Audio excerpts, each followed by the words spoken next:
Déjame decirte, déjame decirte, Kitemdiu, Kitemdiu, ¿puedo ir a tu casa? ¿Puedo ir a tu casa?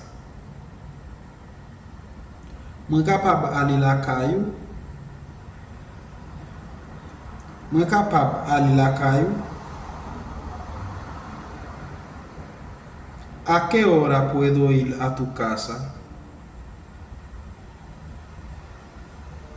¿A qué hora puedo ir a tu casa?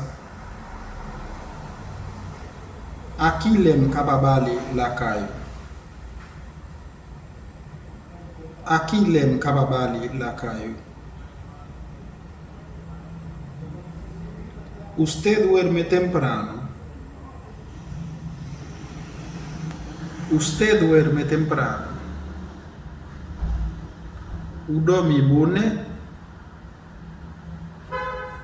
Ou dormi bone? Cocina para que me deje algo. Cocina para que me deje algo.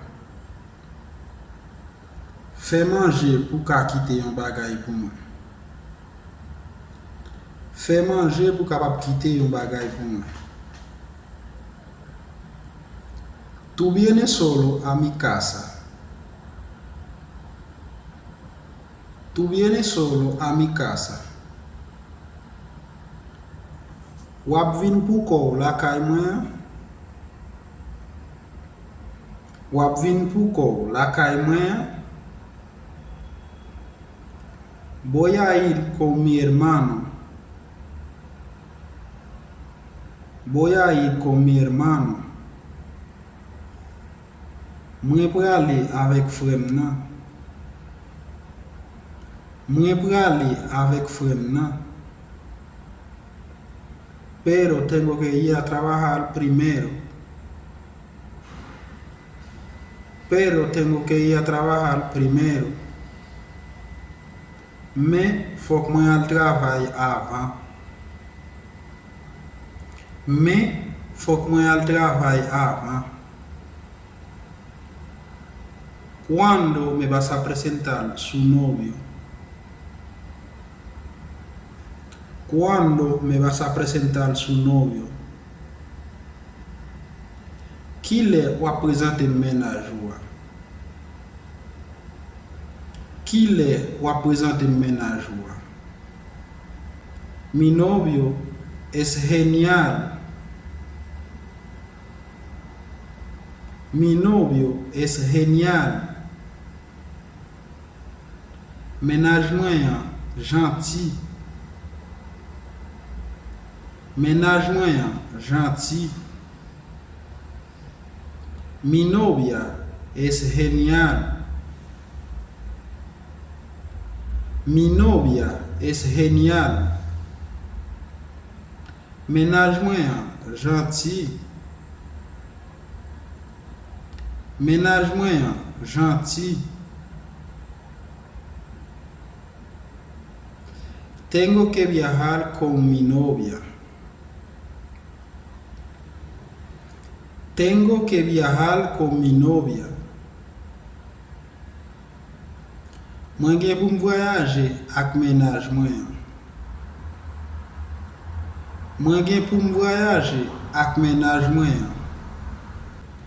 Yo no me iré sin ella. Yo no me iré sin ella.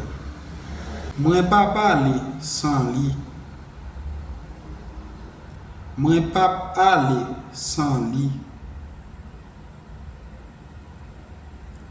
Ella es todo para mí. Ella es todo para mí. Li c'est tout pour moi. Li c'est tout pour moi. Ustedes se aman mucho. Ustedes se aman mucho. Nous damos en pile. Nous damos en pile. Así que mi gente, si eres nuevo en el canal, te pido a que suscribas al canal para que siga recibiendo sus clases de creole traducidas en español.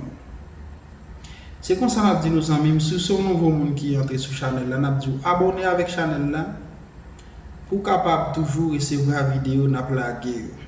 Pour capable apprendre la langue espagnole là traduite en créole. Nous allons rencontrer dans la prochaine vidéo.